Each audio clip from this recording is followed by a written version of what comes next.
Welcome back, dear friends, to the Crimson Academy's Exploring the Advent of Divine Justice. We are on part 21, part 3, covering paragraphs 95 through 102. And without any further ado, we'll have our opening prayer. And this is a prayer for the departed, for a very special dear friend. Thank you so much. O thou provider, O thou forgiver, a noble soul had ascended unto the kingdom of reality and hastened from the mortal world of dust to the realm of everlasting glory. Exalt the station of this recently arrived guest and attire this long-standing servant with a new and wondrous robe. O thou peerless Lord, grant thy forgiveness and tender care, so that this soul may be admitted into the retreats of thy mysteries and may become an intimate companion in the assemblage of splendors. Thou art the giver, the bestower, the ever-loving. Thou art the partner, the tender, the most powerful. Abdul-Baha.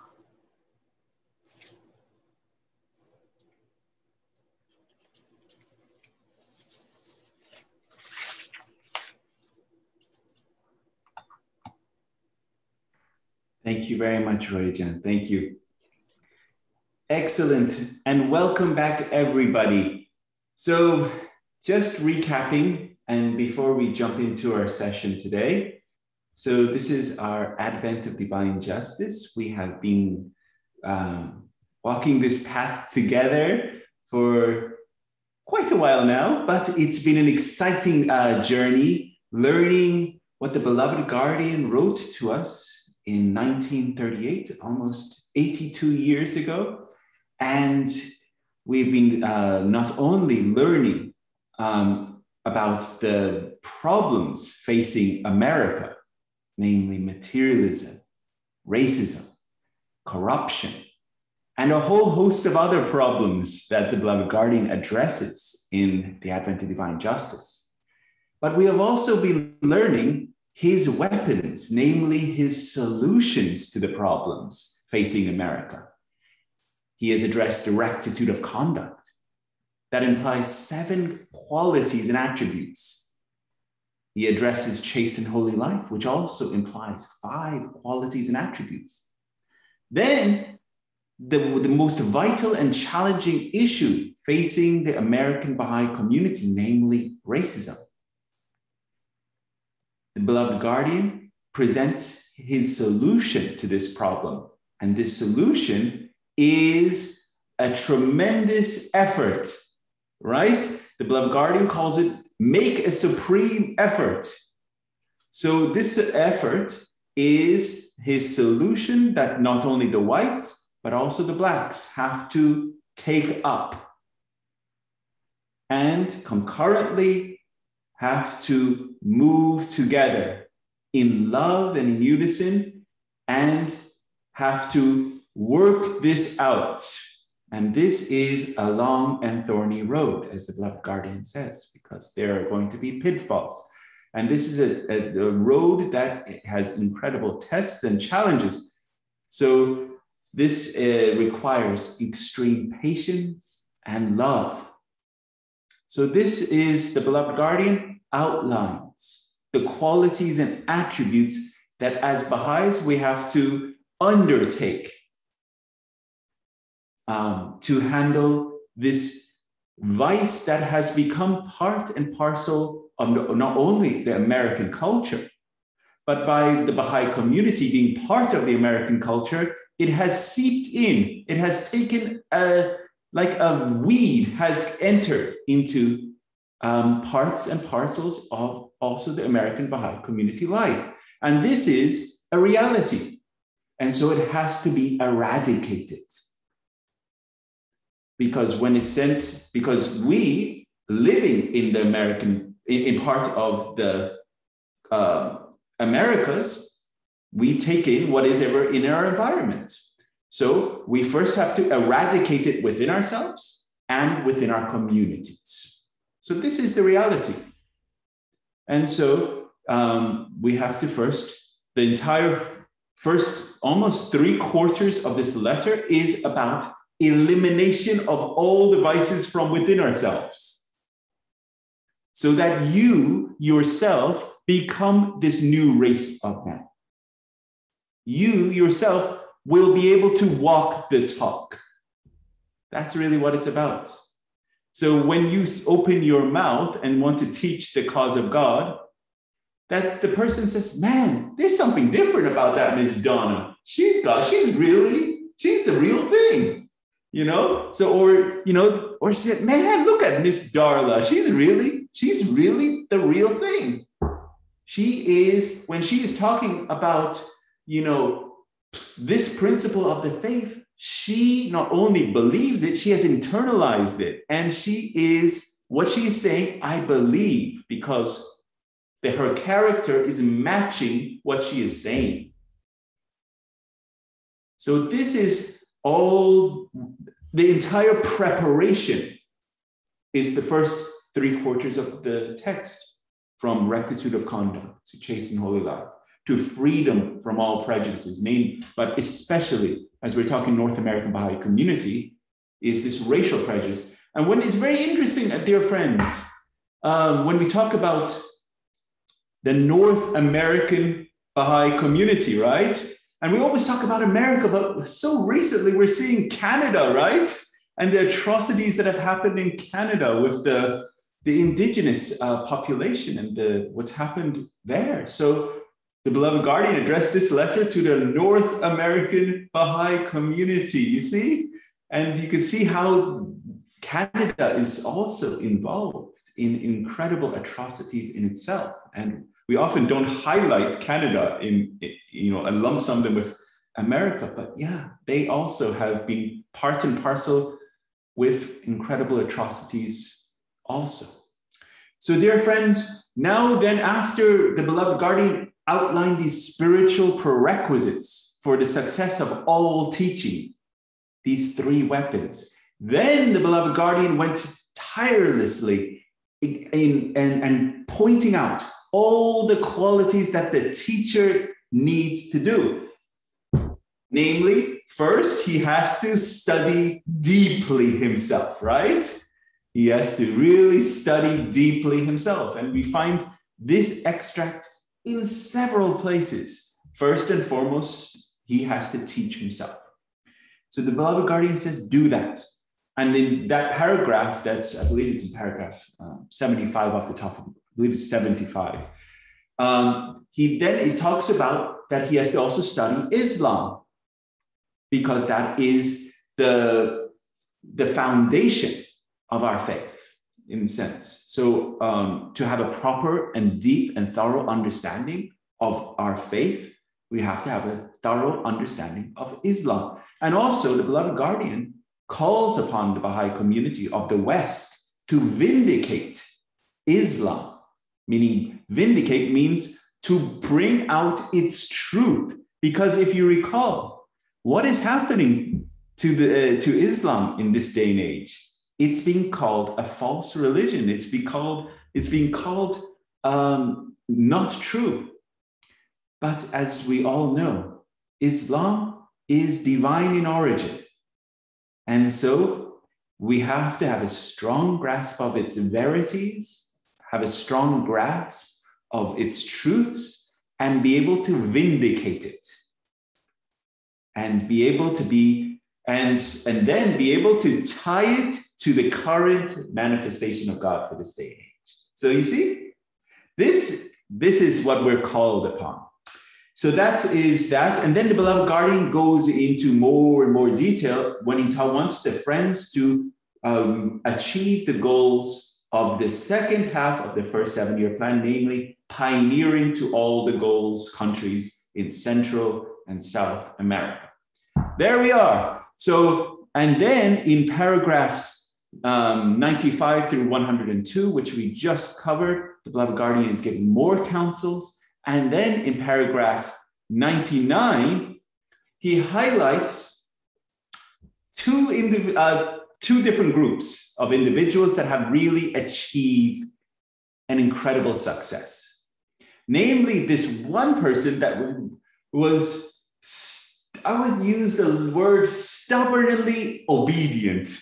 Stubbornly obedient with supreme love. And why I use the word stubbornly is because, and this person I'm talking about is General Jack, Marion Jack. And it's because under such incredible trials and tribulations and sufferings and all of the above, when we read about them last class, the beloved guardian says, leave your post, your pioneering post. And she wrote back, said, no, I am staying here. And please accept my loving apology, but I'm staying at my post. Stubbornly, lovingly obedient in the sense of, I am committed. General Jack. And that title is given by Abdul Baha. So cool. So General Marion Jack, and as we studied about her last time, as to anyone that goes and opens their mouth in the sense of teaching or going forth pioneering, we should call upon General Jack. She is an individual of second only to the valiantness of Martha Root. That is what the beloved guardian says. Her courage, her stalwartness, is General Jack. Then we also talked, about these other two incredible souls. And this is mentioned in paragraph 99. And these are the Duns. Do you remember the Duns? They went forth to Australasia. So they are highlighted by the beloved guardian, not by name, but by their feats, by their accomplishment, by their record, their record of what they did. And this is, so the Duns, Hyde Dunn and Clara Dunn, they went forth, and Hyde, almost immediately when the tablets of the divine plan were revealed, he was like, I'm going. And so he was ready. And Clara Dunn was like a little apprehensive of the scale and scope of the travels. And she wrote and said, can Hyde go alone? And I'll, the cost and everything is prohibitive. And Abdul Baha wrote back and said, nope, you're going. So you both go. And so they went, and Hyde Dunn didn't even have a job.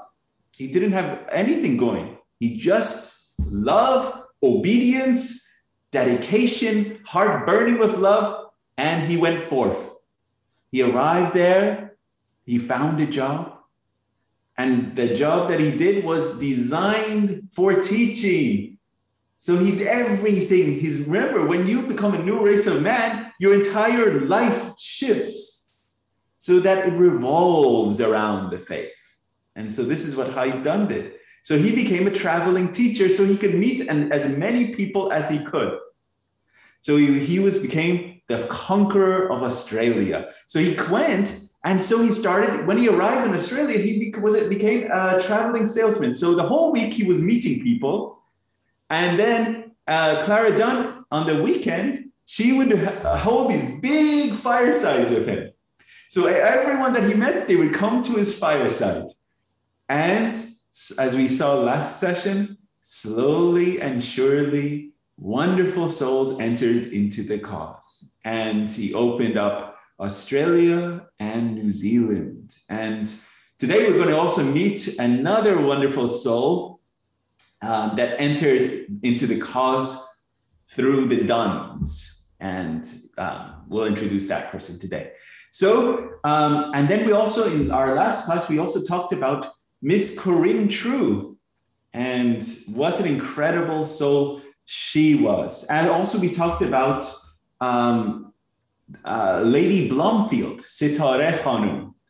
And so I don't know if anyone looked up the reference where I mentioned last time, where she saved the life of His Holiness Abdul Baha. I mean, that is, truly incredible lady, responsible for taking the notes of Paris talks and her memoirs is in The Chosen Highway. Incredible lady. I mean, and responsible for the bringing about of the Children's Fund, the International Children's Fund. I mean, but the mere fact that she saved the life of His Holiness Abdu'l-Baha, and you can find that in Bahá'u'llah's immortal work, Abdu'l-Baha, the Center of the Covenant. And that, I will just tell you very briefly a bit what happened and how that came to be. So it was at the point when the authorities wanted to come for the life of Abdu'l-Baha. And they had sent people to come and execute Abdu'l-Baha. And this was all brought about by the covenant breakers. They had sent letters and fabrications, and as another term is called machinations, which is lies. And they sent them all to the authorities. And the authorities were just getting tired of all of this. And so one after another, all these letters and lies had been sent to the authorities. And so eventually, one of the authorities was on the side of the covenant breakers. And so they wanted to go and kidnap Abdu'l-Baha and take him for his death and be executed. And this, at that point, this is one of the periods of time when it was, when Abdu'l-Baha wrote one of those periods when he wrote his will and testament, because he knew it was very precarious time that he could lose his life. And so he wrote because there was 3 different sections of will and testament of Abdu'l-Baha. And this is one of the periods that he wrote one of those parts. And so this was extremely dire. So Lady Blomfield, Sitare Khanum, and you can read the whole account. It's in Bahá'u'llah's memoir account of the episode of the life of Abdu'l-Baha. And what happened was Lady Blomfield contacted General Allenby. And so he contacted General Allenby, and through the contacts, the forces managed to, long story short, because of her involvement, managed to protect the life of Abdu'l-Baha. And the forces came and managed to secure the life of Abdu'l-Baha by the British forces. But if it wasn't for Lady Blomfield stepping up, and Abdu'l-Baha's life would have been severely in danger at that point in time. So that is an incredible episode, and you can read it in Bahá'u'llah's immortal work, Abdu'l-Baha, the Center of the Covenant of Bahá'u'lláh. So, dear friends, we're jumping back into Advent of Divine Justice. So let me share my screen. And here we are. Share. So I recapped over some of the immortal heroines that we covered in our last session. And these are covering paragraphs 95 through 102. This is the section we're covering today. And really why we're covering all of these incredible heroines is because paragraph 100, and paragraph 100 in this one is on page 103. And in this one, it is on page 57. Okay, and in this one that I'm holding up, this text, interestingly, has titles for different paragraph sections. And in paragraph 100, which we are just studying deeply right now, the title is called The Preponderating Share. The Preponderating Share. And so who do you think has taken up the preponderating share? It is the handmaidens of Bahá'u'lláh, the ladies, the women. And preponderating means the lion's share, the greater amount, the greater amount of weight is taken up by the women, preponderating share. So another one of these immortal heroines is May Ellis Maxwell. And the Maxwells are such an incredible family. And as you all know, the daughter of May Maxwell is Ri Khanum, Amatul Bahar Ri Khanum. And this is an incredible family. And we're also going to be looking at her husband, another incredible Maxwell. So this is an incredible family. And there's an awesome book on the Maxwells that has come out relatively recently. So May Ellis Maxwell, her title is the Mother of the Baha'i Community in Canada. And now that's such a cool title to have, Mother of the Baha'i Community in Canada. So she is, together with her husband, William Sutherland Maxwell, she established the first Baha'i community in Montreal in 1902. And she was born in Englewood, New Jersey, 14th January, 1870. And she met His Holiness Abdul Baha on the 17th of February, 1899. During her pilgrimage, she made to Palestine with a group of American believers. And here she is, dear friends. This is when she was on pilgrimage. And so these are some Western pilgrims with resident Baha'is in the Rezvan Garden. And if anyone has ever been to this holy spot, the Rezvan Garden, you can see the benches and how it looks like that today. And so it's pretty awesome to see that there are pilgrims like that there, and you can kind of place where everything is, because it looks very similar today. Obviously with color, not black and white. So, and there's Miss Louise Bosch. She's Miss Louise Bosch, and she's seated on the left, right there, and she's followed by May Maxwell, right there, okay? And May met her future husband, William Sutherland Maxwell, while living in Paris with her mother and brother in October of 1899. And an incredible soul that she taught is a soul that my whole life, from the first moment I learned of this person, my heart has been pouring out for this person. And this is this person that's sitting right here, Thomas Breakwell. And I even named my son's middle name Breakwell. I actually wanted to name him Breakwell Bayat, but it's a little bit unorthodox. So he got the name William after another person, namely William Sutherland Maxwell. So my son is named after William Sutherland Maxwell, but his middle name is after this person, Breakwell, Thomas Breakwell, the first English Baha'i. And he was introduced to the faith through May Maxwell.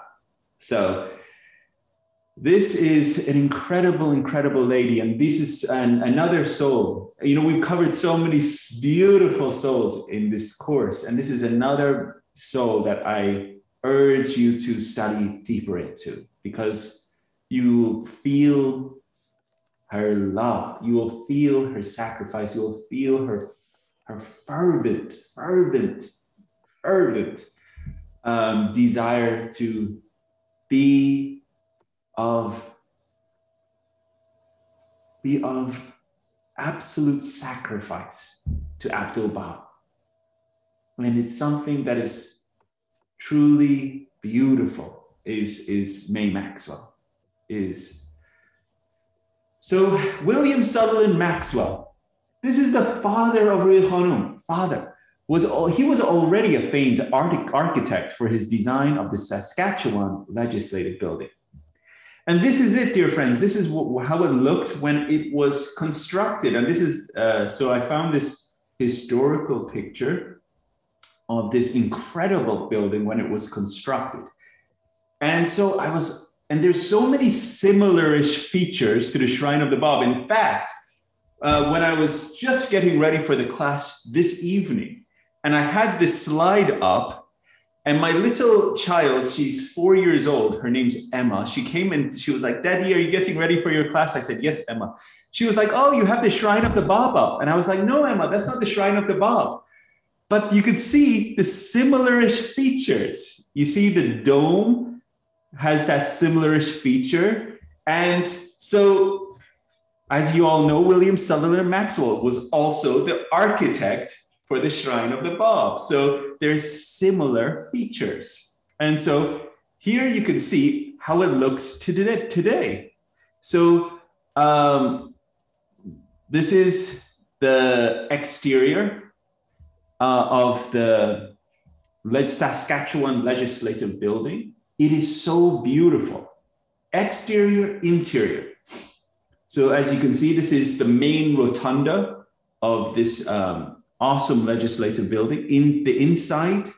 And here's the feature that looks similar-ish to the Shrine of the Bob. And here, this kind of ornate Greco-style, I would say facade for this legislative building looks similar to the archives and similar to the Parthenon in Greece. So all of these styles of William Sutherland Maxwell's architectural usages, I'm sure was also influenced the beloved guardian in his styles for the structures on the ark buildings. And so these are some of the most beautiful styles. And obviously the beloved guardian wanted to get and utilize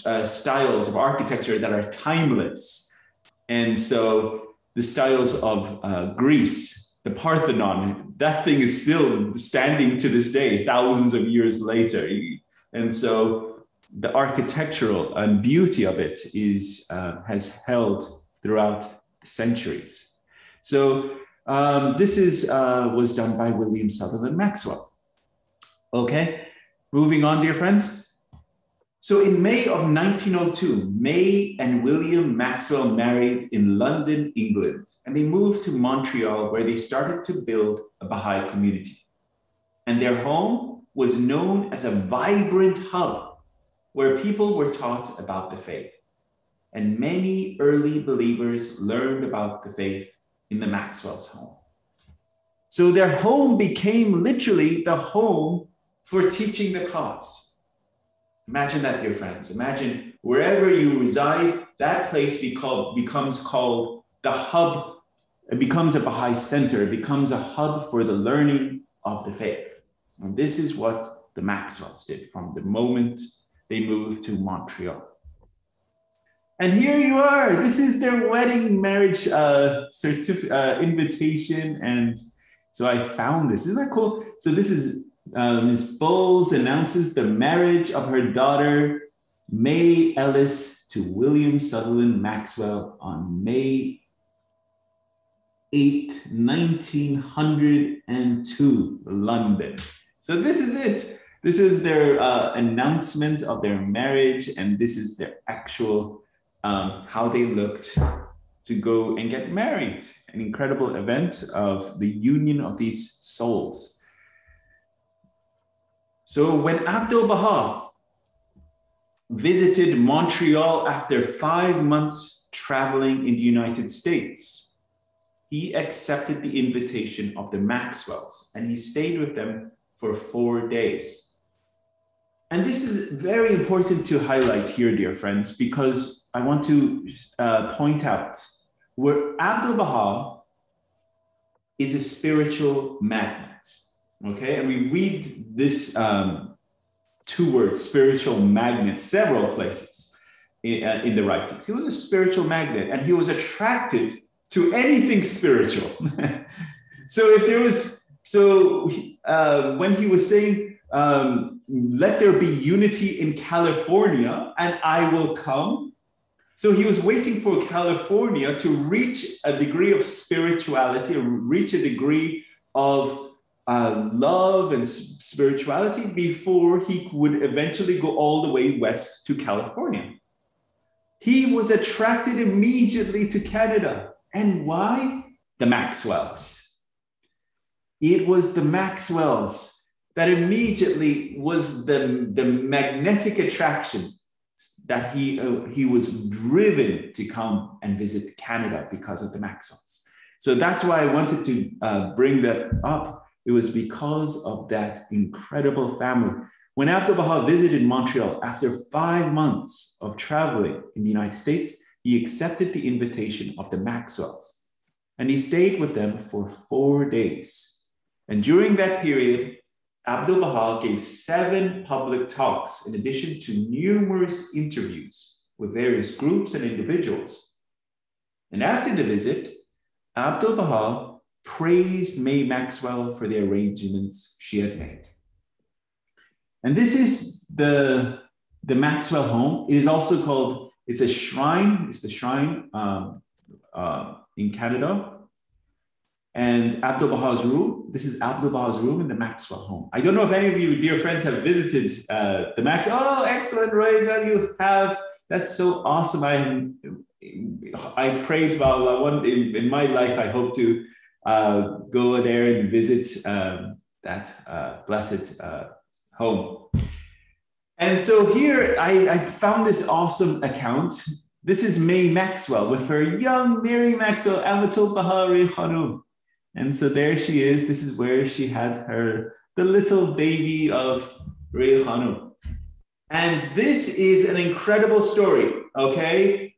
We don't have time for it today. But I will send you all these slides, dear friends. And this is an incredible story of the account of Abdu'l-Bahá and talking about this little one, even at that age. So it's super cool. And so I'll send, and everyone that's watching this recording can see the slide. So it's at bahaistories.blogspot.com. And you can see it there. You can take a screen share. But it's an incredible account of May Maxwell and the encounter with the little one, and how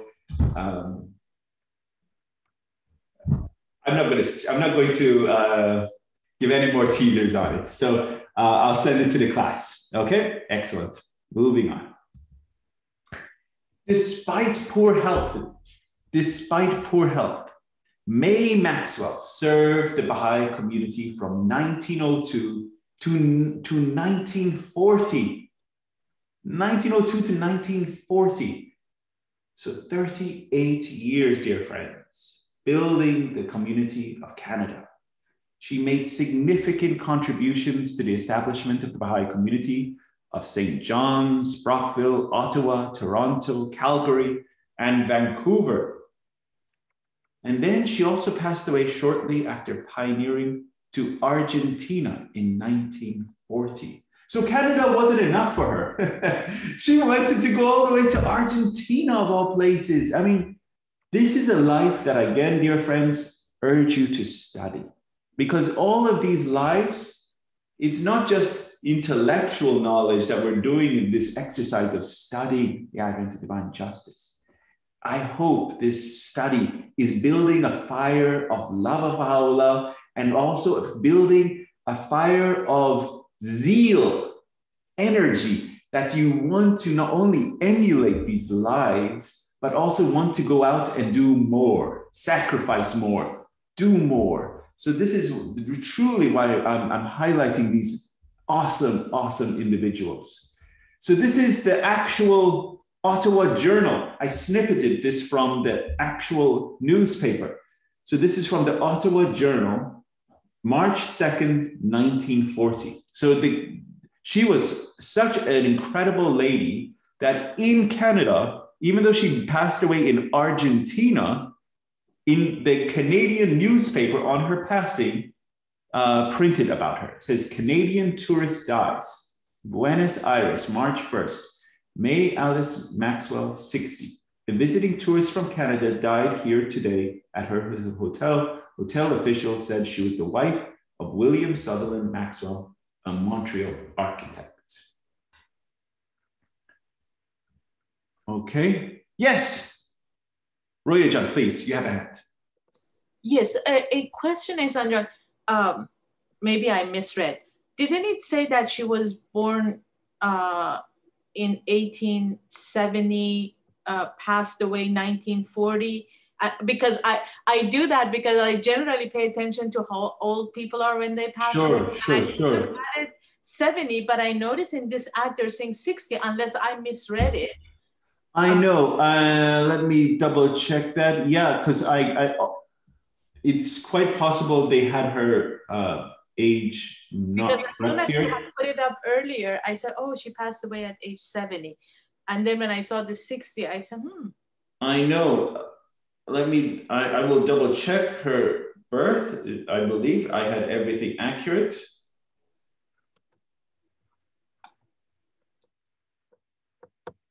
Yeah, she was 70 years old, 1870 to 1940. You can Google it. Yeah, so on here, it's a typo, okay? Yeah. But good catch, Roya John, good catch. She was 70 years old when she passed away. That's good. Thank you. Oh, it wasn't my mistake, it was the Ottawa Journal. Thank you. Okay. So we're moving, this is the tribute from the beloved guardian. This is and you can see how the beloved guardian pours his heart out in this tribute. On the March 3rd, 1940, the beloved guardian Shaykh Effendi cabled the Baha'i world. Abdul Baha's beloved handmaid, distinguished disciple May Maxwell, gathered glory Abha kingdom. Her earthly life so rich, eventful, incomparably blessed, worthily ended. To sacred tie her signal services had forged priceless honor, martyr's death. So she reached the rank of a martyr. Double crown deservedly won. 7-year plan, particularly South American campaign, derived fresh impetus. Example, her glorious sacrifice. Southern outpost faith greatly enriched through association. Her historic resting place destined remain poignant reminder. Resistless march, triumphant army, Bahá'u'lláh. Advise believers both Americas hold befitting memorial gatherings.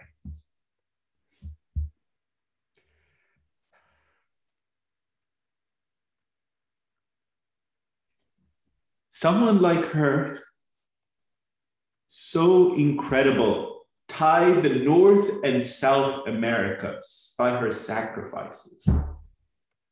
I mean, truly, truly amazing lady.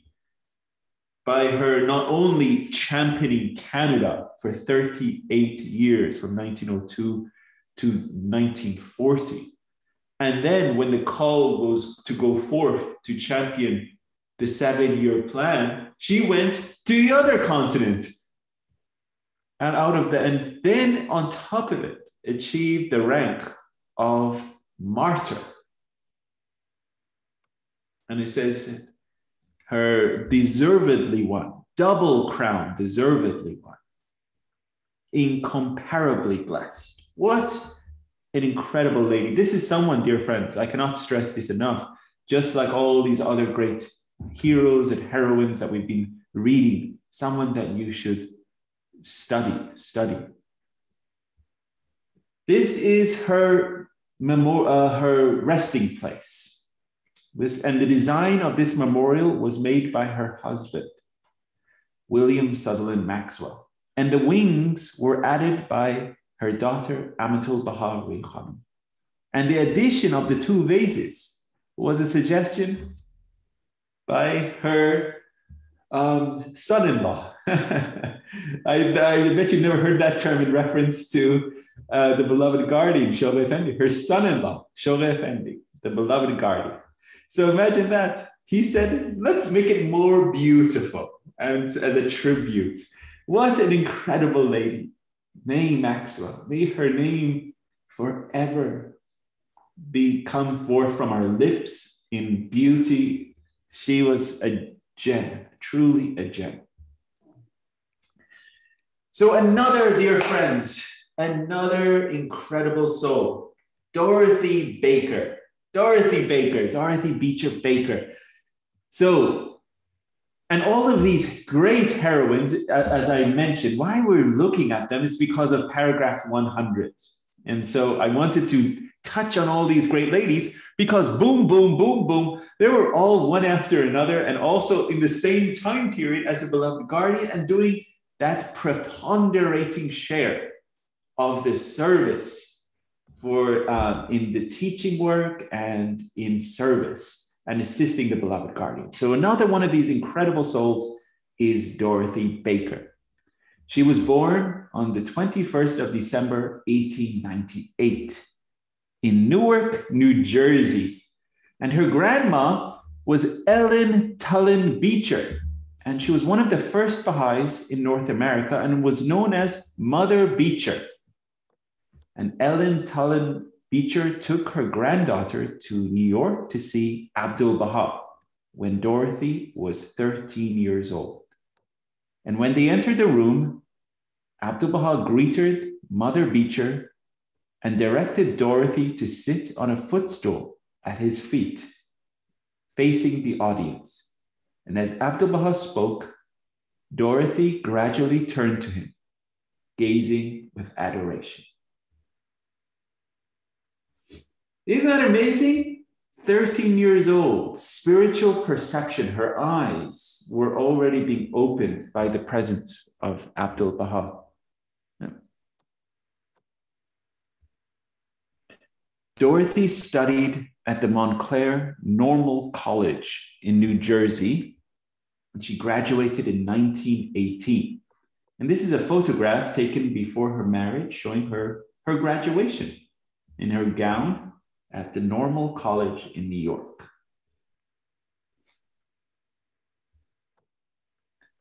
Dorothy Baker, this is her. This is a photograph taken in the late 1930s, and this is one of her favorites. And there she is, she's smiling, beautifully smiling there.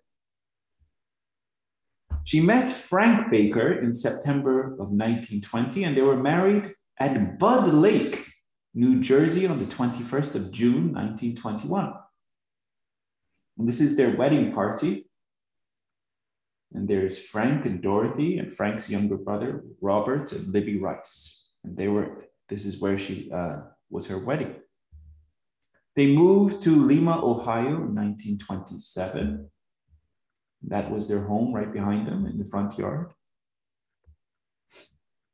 Dorothy Baker was an enthusiastic Baha'i teacher and a powerful speaker. She used to spend a great deal of time. This is so important, dear friends. She used to spend a great deal of time studying the Baha'i writings and prayed daily and fervently. Dorothy Baker was instrumental, for example, in establishing the College Speakers Bureau for the Committee on Race Unity. Again, this is so awesome and so important. Remember the timing of this. This is the 1930s, 1940s.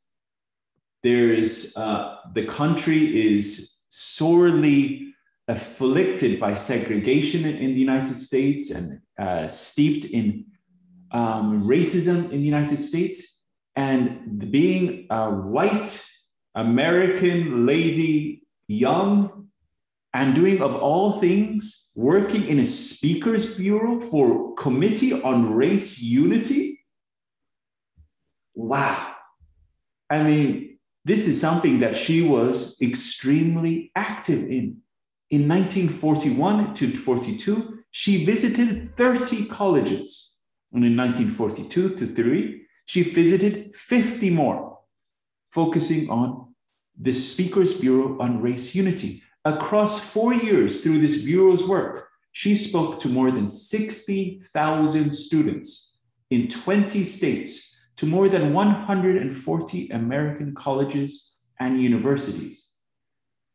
She served the National Spiritual Assembly of the Baha'is of the United States for 14 years, worked 9 national committees, and traveled extensively, visiting many communities in the Americas and Europe. When she was appointed a Hand of the Cause of God in 1951.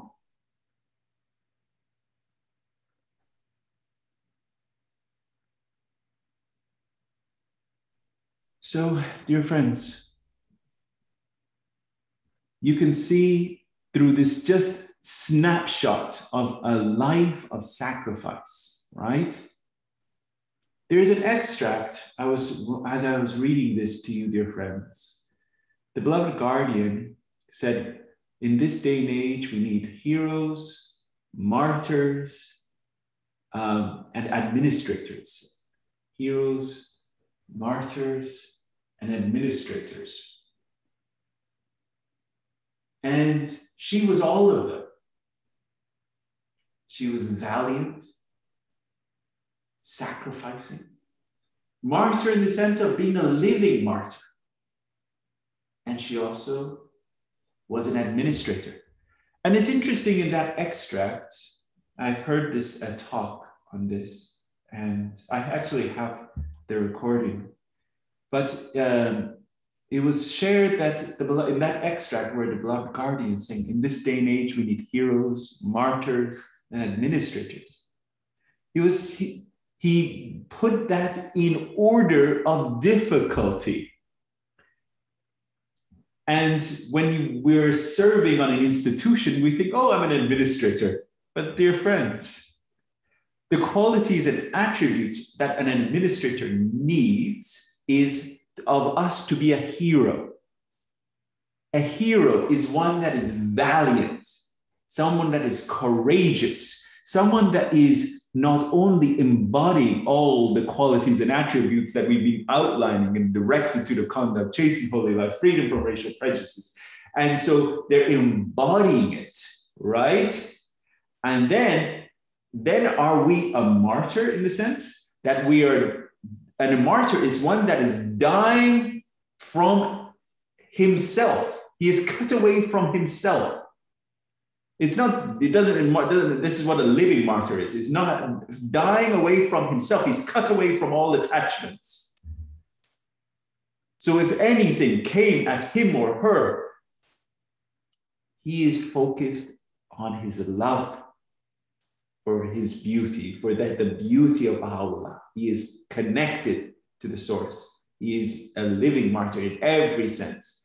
And then the administrator is the complete composition of the martyr as well as the hero. So we need heroes, martyrs, teachers, and administrators. So, and all of those are truly what an administrator is. And you can see in this life of Dorothy Baker, she was all of it.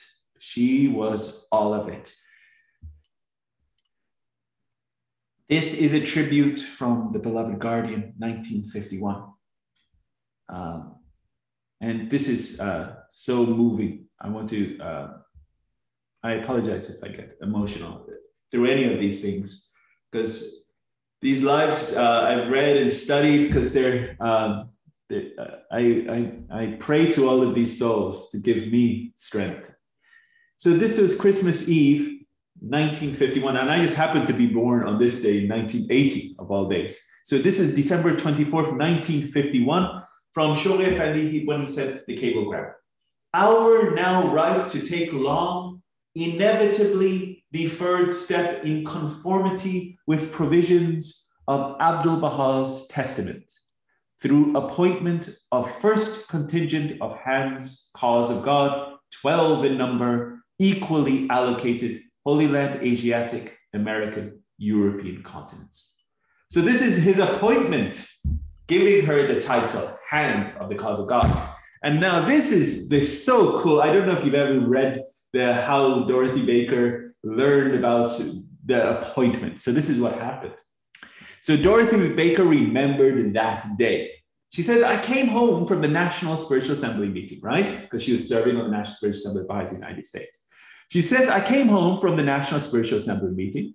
She later told her daughter, Louise, I had been asked by some national office to do a chore I did not want to do. The next day, I got a call from Edna True in Wilmette. And Dorothy, are you sitting down? Why, no. What's up? Well, sit down. Are you sitting down now? Yes, I am, said Dorothy. Now, what's new? A cable has just come from the Guardian. Miss True proceeded to read it. It was time, the cable said, to name the first contingent of the Hands of the Cause. The 8th name on the list was that of Dorothy Baker. Dorothy lost her voice. For 3 days, she had laryngitis. Oh, that is... I cannot imagine the emotions that flood you, that you lose your voice for 3 days. It's incredible, truly incredible. Her understanding of what it meant to be called upon to that station of hand of the cause of God. She was overwhelmed. So here is a picture of her as a hand of the cause of God, Dorothy Baker, 1953. And I have a special video of her that I'm going to show. So here's a video of Dorothy Baker. Oh, sorry.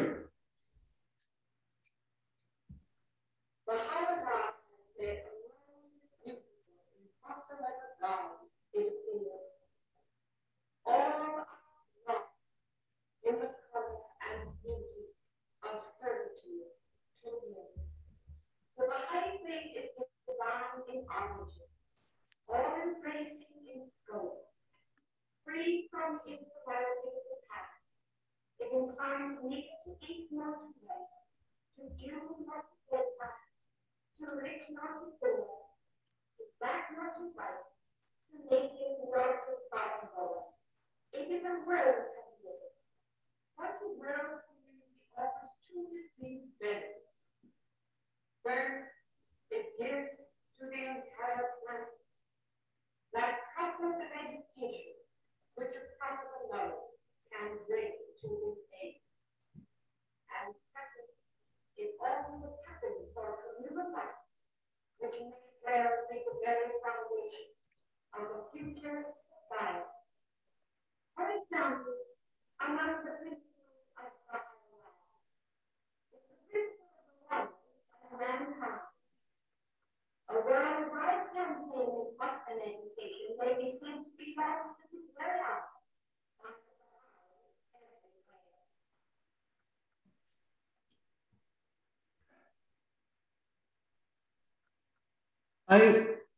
Just watching her, dear friends, she's very delicate, very delicate in her approach, very peaceful, very knowledgeable. You could see how much knowledge she has. She wasn't reading from a script, and she was very confident in her approach, very loving in her approach. But also she was very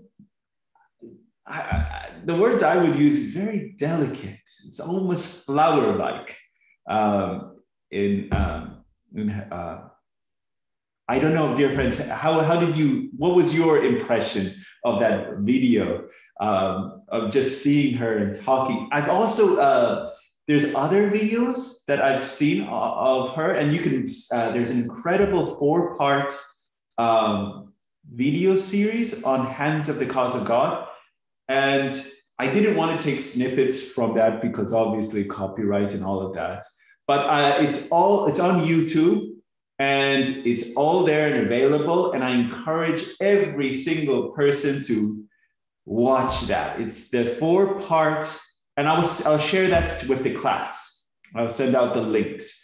And it's supremely awesome, because then there's not only will you have a better understanding of the station of the hands of the cause of God, but you'll also get to hear from such people as Dorothy Baker, from Corinne True, and all of these awesome hands of the cause of God, Amelia Collins that we covered past. And so you'll get to see who are they? And they also share very cool little anecdotes on different subjects. So I'll send that link to the class. One of the anecdotes that I believe it was Amelia Collins in the video. I was watching part 4, and I think it was Amelia Collins. And we're going to be watching her, learning about who this Amelia Collins is. One of the snippets that she said was how important it is to study deeply this cause. And that we, as often as Baha'is, we think we know what this faith is.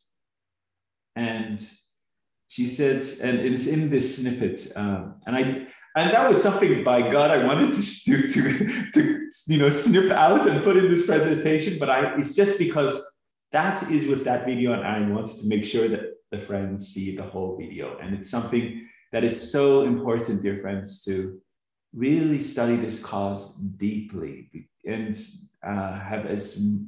the more that we think we know, the reality is we're just touching the surface again. So we think, oh, I've studied so much, my knowledge is gaining, I have a better understanding of this or that. Again, we're just touching the surface because this is an ocean. So that was that video. Then tragedy happened, 1954. So Dorothy Baker tragically died, 10th of January, 1954, in an airplane crash in the Mediterranean Sea near the island of Elba. And she was young. She was only 56 years old. This was a historic tragedy, an airplane crash that she was on. And I share this also with the class, and I'll send this also video to all of you.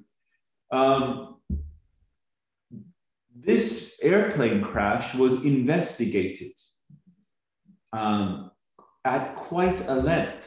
Why did this airplane randomly crash? What was wrong with it? So they studied every part of it, and they discovered that the bolts on the top of the airplane, one of the bolts was loose.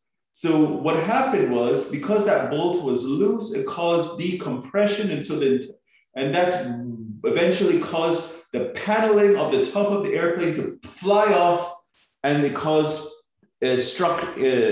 integrity of the airplane to fall apart and caused the plane to go down and explode. So that they had, as I said, they studied that airplane crash to death. And what happened is they actually did an animation of it because they wanted to know all the details of it. It was under investigation. And actually, they even made a series, and the series of, it's like 30 seconds before, it's on National Geographic, kind of like what happened right before the accident. And they highlighted this airplane crash. And in that series, they showed the animation of how this airplane crash, what exactly happened.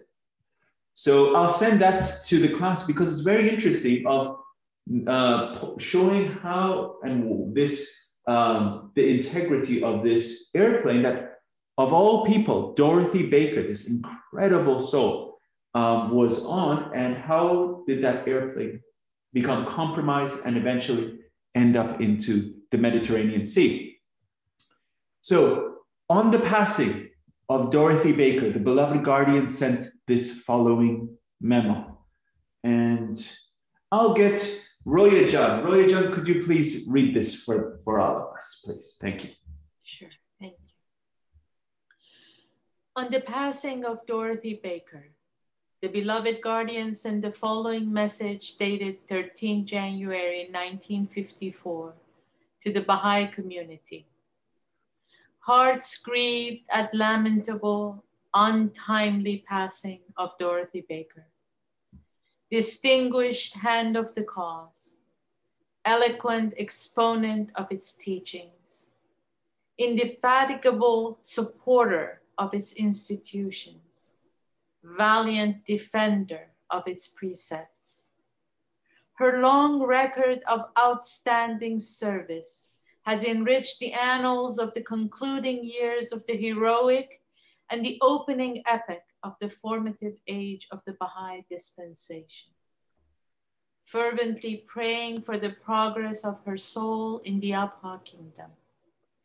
Assure relatives of profound loving sympathy. Her noble spirit is reaping bountiful reward. Advise hold memorial gathering in the temple, befitting her rank and imperishable services. Thank you very much, Roya-Jan. Distinguished hand of the cause of God, eloquent exponent of its teachings, indefatigable supporter of its institutions, defender of its precepts. You know, there's in this faith where the one thing that the beloved guardian said, we should compete. And that is in service. Service and teaching. We should compete. Service and teaching. It's the only thing that we're per se allowed to compete in. And the only thing that I per se compete with myself is that, and I share this, personally with you, is that to be memorialized in the Baha'i world, on our passing, that you are memorialized, that all your efforts, anything you do, that you go down with something, that the cause may say, now that was a soul. Now that was somebody that should be remembered. That the House of Justice is proud of you. They're proud of you. They're proud of you that you've been there and done that. That you gave your life for the cause. Now this is a person that the guardian loved so much. And here, when the guardian says hearts grieved, you could feel his heart, his sorrow. So,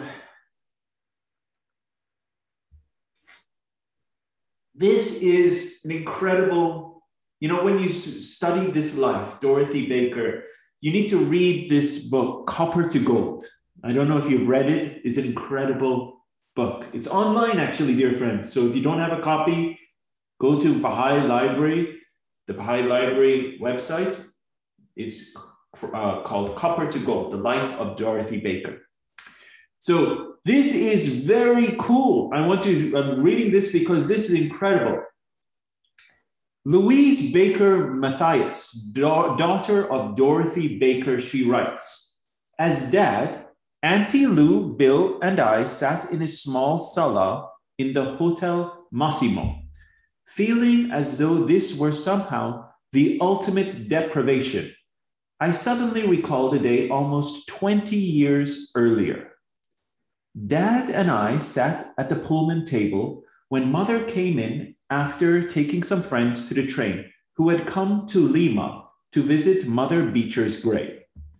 Mother dropped into her chair at the end of the table, and after talking for a few minutes about the visit, suddenly said, with considerable heat, I hope people don't make a shrine of my grave after I'm buried. Dad chuckled and asked, and how can you make sure they won't? Mother considered a moment and then answered, if I could really have my choice, I would be buried at sea. Later, Mother added, and if I could choose the sea, then it would be the Mediterranean, whose waves will lap eternally on the shores of Akka. So this she said during her lifetime. You know, during her lifetime, this was her hope and wish. When Louise Matthias spent a day with the Guardian in Haifa in February of 1954, they talked about Dorothy's death and about Louise's book, Not Every Sea Hath Pearls. Shoghi Effendi's gaze wandered out now toward the sea. He grew quiet and said, now the Mediterranean has the blessing of the pearl that was Dorothy. So there we are. Her dream, her hope to be in the ocean, lapping at the shores of Akka, was fulfilled. That was her greatest hope. And not to have a grave where individuals would be coming and focusing on her, but her self-effacement, her lack of self, in the sense of not even wanting to have a grave, but wanting to pass away and go into the sea and just be of like how the ocean is constantly pouring its love on the shores of Akka. That was fulfilled. This stone marker honors those whose bodies were never recovered after the plane crash that claimed the life of Dorothy Baker in January of 1954. And the first name on this stone marker is that of Dorothy Beecher Baker.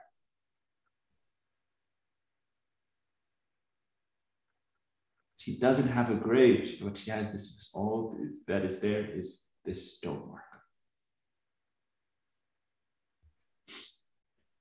There we go. I apologize. Going through these takes a lot out of me. It's very emotional, but we have time for maybe one more of these incredible souls. And as I mentioned, this is an incredible, another soul, Effie Baker. Effie Baker. So this was the first Australian woman to accept the faith of Bahá'u'lláh. First, so she, remember who we talked about before? We talked about the Duns, right? The Duns, the conquerors of Australia, Father Dun, Mr. Hyde Dun, and the Mother Dun, Clara Dun. But the first Australian woman to accept the faith of Bahá'u'lláh was Miss Effie Baker. And she is an incredible, incredible, incredible soul. So we're going to get into her. Her full name is Euphemia Eleanor Baker. And her nickname was Effie.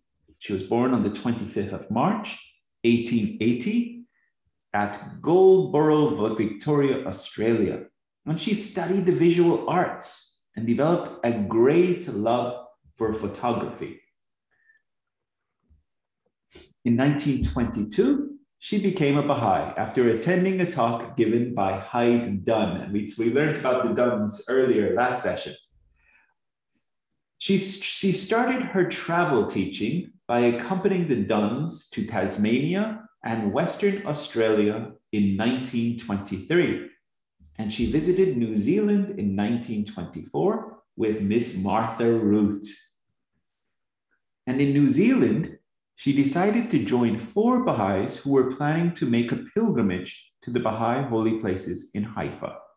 And the pilgrims departed from Adelaide on January of 1925. And here, dear friends, this is a picture. This is Miss Effie Baker of Melbourne, Australia. She traveled with Miss Martha Root. And so this is a picture And Miss Martha Root was accompanying her on this travel here.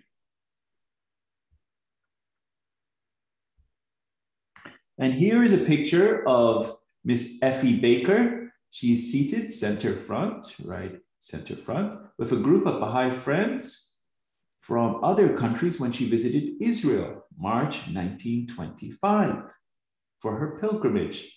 So this is when she went on pilgrimage.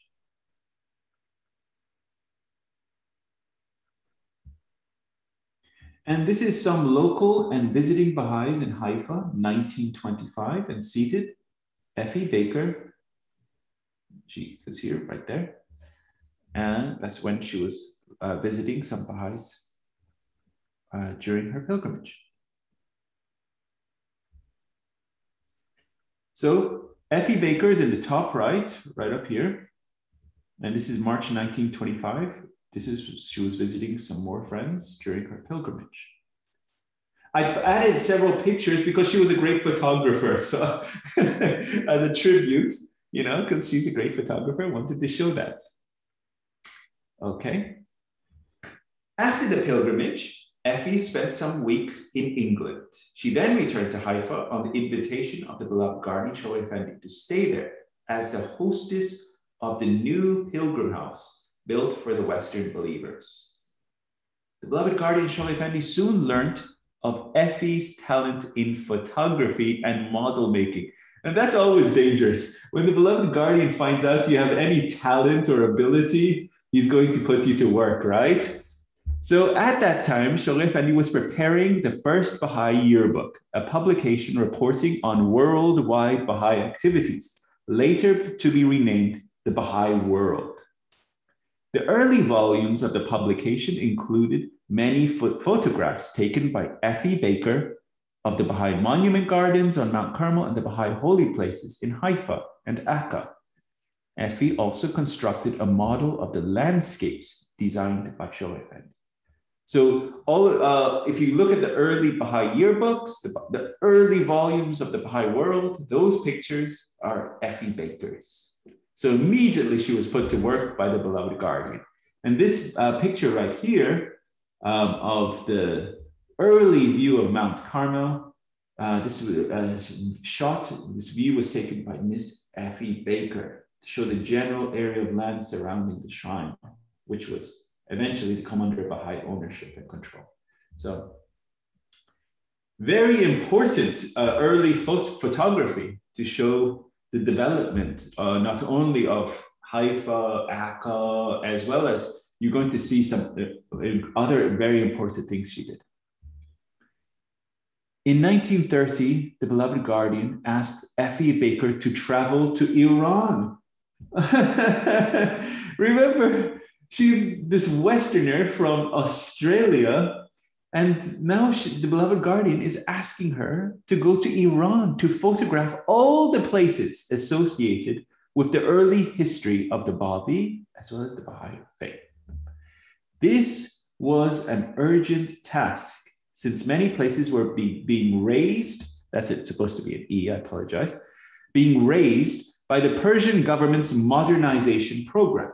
And at that time, the beloved guardian Shoaib Effendi was completing his translation of Nabil's narrative, The Dawnbreakers, and he required her photographs for the first edition of the book.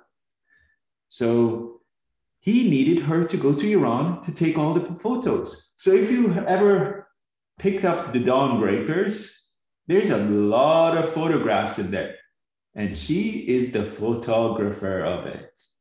And all of those places, sadly, not all of them, but sadly, a lot of them have been destroyed. So this was an incredible, incredible wisdom of the beloved guardian to send a photographer of her capability to go take all those shots. And so this is her her camera, what it would have looked like. So Effie's venture in Iran in 1930 was undertaken during a time when Westerners, particularly women of all things, was extremely hard. It received little protection in the Middle East and also during a period when Baha'is were being continuously persecuted as they are today. So it was a very, very precarious time. Not only being a Baha'i, but a woman of all things. So Effie had to risk her life, her safety in order to travel there, capturing photos of the sites and buildings and lugging this heavy this camera around. It's not like one of these cell phone cameras now we have. She was carrying this heavy camera around, and to all of these holy spots to the Baha'is, but to anyone else, those are not holy spots. Those are spots that would be blasphemous or sacrilegious. And so carrying that thing to that spot meant possibly endangerment to her life, and so very, very dangerous for her. And she did this for 8 months. 8 months, dressed in a black cloak, the chador, in accordance with the local custom. And she moved in secret between locations, keeping her Western identity and her treasured camera equipment well hidden in case she was suspected for being a spy and arrested. Hassan. Yes. Well, lovely to see you, Pat. Go for it. This has nothing to do with her. And by the way, this is just an exceptional presentation. I'm loving it. The camera, that is a very lightweight camera. It is about this long at the longest, about like this, only about thick, remarkably light. Kodak made bunches of these. I inherited one from an old man who lived on my street in Florida when I was about 10 years old. And I just gifted it to a young photographer that I met, figuring that he would know exactly what to do with it. He told me he would even make pictures with it and send me some. The point is, the lenses on this, the viewfinders, the exposures you can get on this with this little camera are simply astonishing. You're right, it's not like a cell phone, but it will take a spectacular photograph. And you can fold it up real quick down there where you see the little tab sticking as Kodak. That's the little handle. You can prop the whole thing up, or you just close that up. It clicks shut. You could put it inside your coat or bag. No one would be any the wiser. Yes, she was wearing a chador, so I guess you quickly snugged it up and hid it. but yeah, and the pictures that she took with it were clearly, just wonderful. I mean, she really knew how to use this. So just a wayward comment from off in the distance here. Thank you, Pat. All your comments are awesome. Thank you very much for sharing. Thank you. So Effie entered a hospital toward the end of 1967 because of her deteriorating physical condition. But her sense of humor never faltered. And when a Christian clergyman, noting her religion on a chart beside her bed, and commented, "Baha'i, isn't that the religion that takes a little bit of Christianity, a little bit of Islam, and a little bit of all the other religions and mixes them all around, a bit like a fruit salad?" Effie replied, "Yes, that's right, and I swallowed the whole lot." So, yes, she was an absolute gem. Her sparkling wit endeared her to all, while participants enjoyed sessions at the Yerenbul Summer School. And this is an incredible school that is even around today. The Yerenbul is now a center of Baha'i learning in Australia. And Effie's unique and eventual life reached its appointed term. She passed away in Sydney on the 2nd day of January 1968, age 88. There she is, passed away. And this is from the hands of the cause of God, announcing, "Grieved news passing Miss Effie Baker." This is from the Universal House of Justice, the first one. "Devoted maidservant Bahá'u'lláh, historic services, particularly photographic record dawnbreakers, unforgettable, assured loving prayers, sacred threshold, progress her soul, Abha kingdom.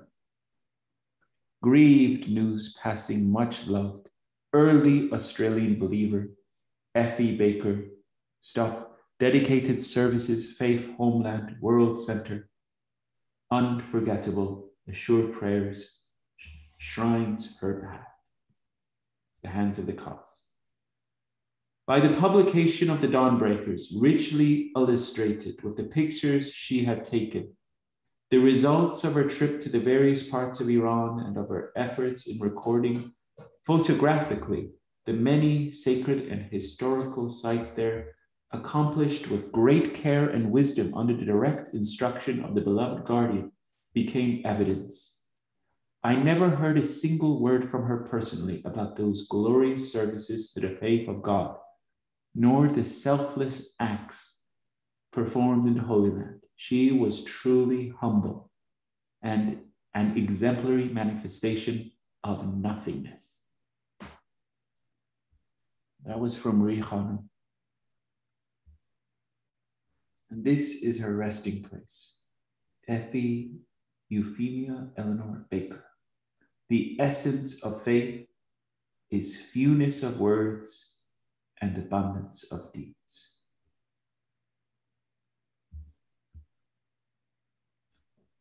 Check our time. We're at 8:27, dear friends. So that is a good spot, I believe. And this is also memorializing her, another marker. It says the first woman in Australia to accept the Baha'i faith, honored by services to Baha'i World Center, 1925, 1930. Remembered for her loving devotion.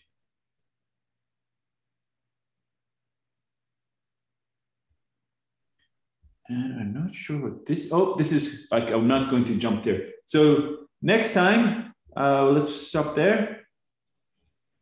There we go. So that was our session for today. We're at exactly 8:28. Hope you enjoyed our session today. Next week, we have a few more, I believe, incredible ladies. Obviously, our next one is going to be Amelia Collins. And so that is a special, will be pretty cool. So I found a very cool video. So we'll start off with that and get into who this incredible lady is for next time. So any questions, thoughts, learnings, please. And good to see you, Dennis and Mary. Always happy to see everyone in my class week upon week. So, I apologize again if I was over emotional during this session. It's very, sharing these souls it touches right here because these are incredible individuals, and these are individuals that we should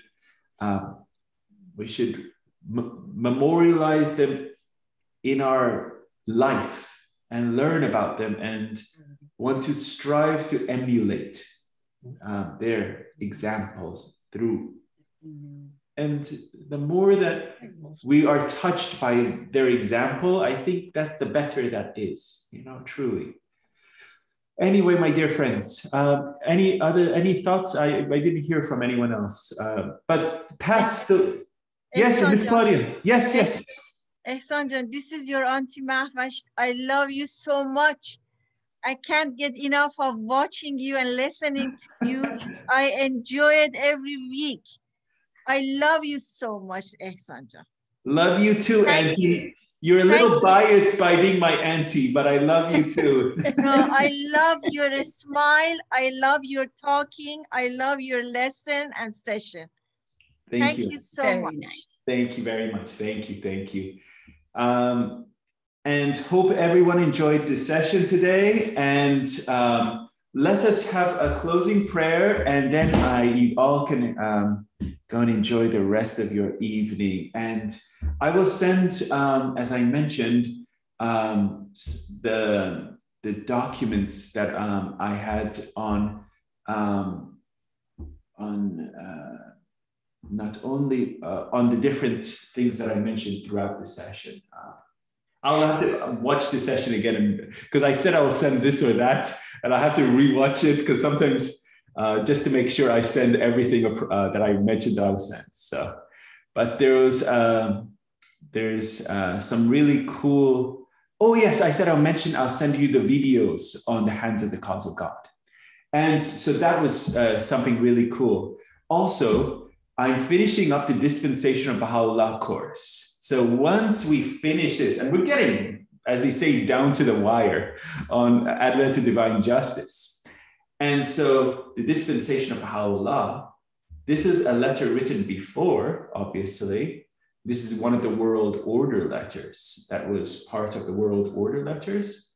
That letter really gives you a very clear understanding of what this administrative order is, as well as what the station of His Holiness Bahá'u'lláh, the Blessed Bab, His Holiness Abdul Baha, and the administrative order, namely the Universal House of Justice and the guardianship, and how all of this is coming into being. And in the presentation, I'm also tying it to the current day with the clusters and the agencies of the clusters. So this is where I'm putting it in part 23 right now. I'm tying it all together, so it shows the organic nature of this plan unfolding from the Supreme Body and coming all the way from the Blessed Bab. But what's really awesome, as I've been studying and reading, is the more that you study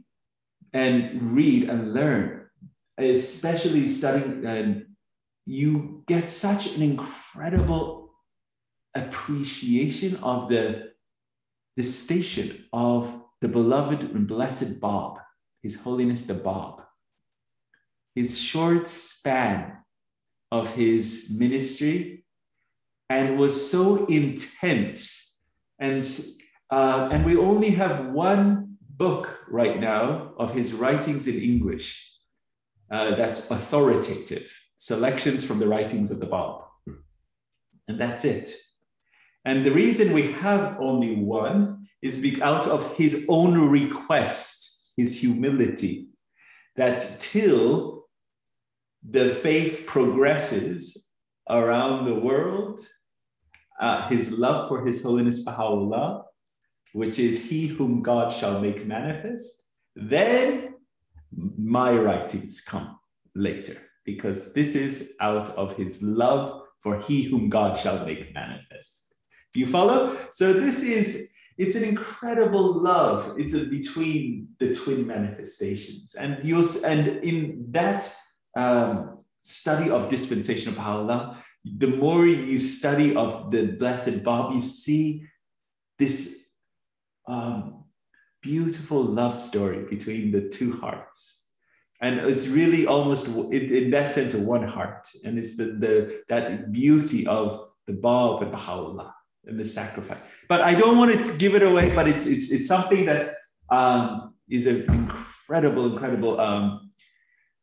presentation that will eventually I'll be sharing with all of you once we get through Advent. And I even have another cool thing that I wanted to share with you later on, is also America and the Most Great Peace. That's another one of the World Order letters, which shows the early history of the American Baha'i community.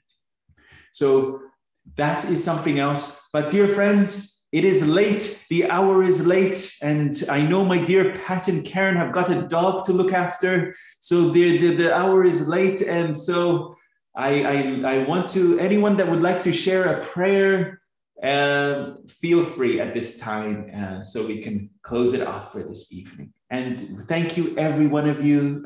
So good to see all of your beautiful faces.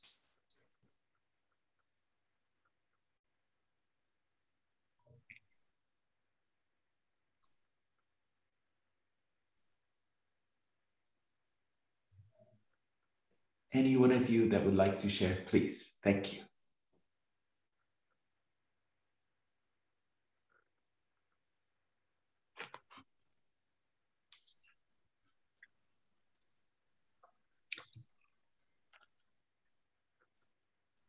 Lauded be thy name, O Lord my God. I entreat thee by thy name, through which the hour hath struck and the resurrection come to pass, and fear and trembling seize all that are in heaven and all that are on earth, to rain down out of the heaven of thy mercy and the clouds of thy tender compassion what will gladden the hearts of thy servants who have turned toward thee and helped thy cause.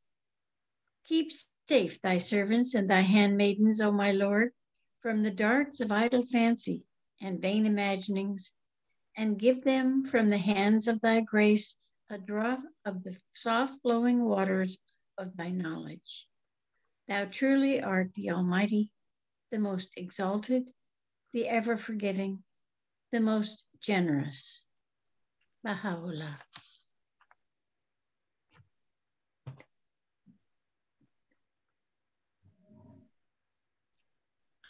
Thank you, Miss Claudia, and thank you, every one of you. Wishing you a wonderful week and look forward to many more wonderful sessions with each one of you. Have a great evening. Thank you. Thank you so much. Thank you. Wonderful. Good night, everybody. Good night. Good night. Allah. Allah.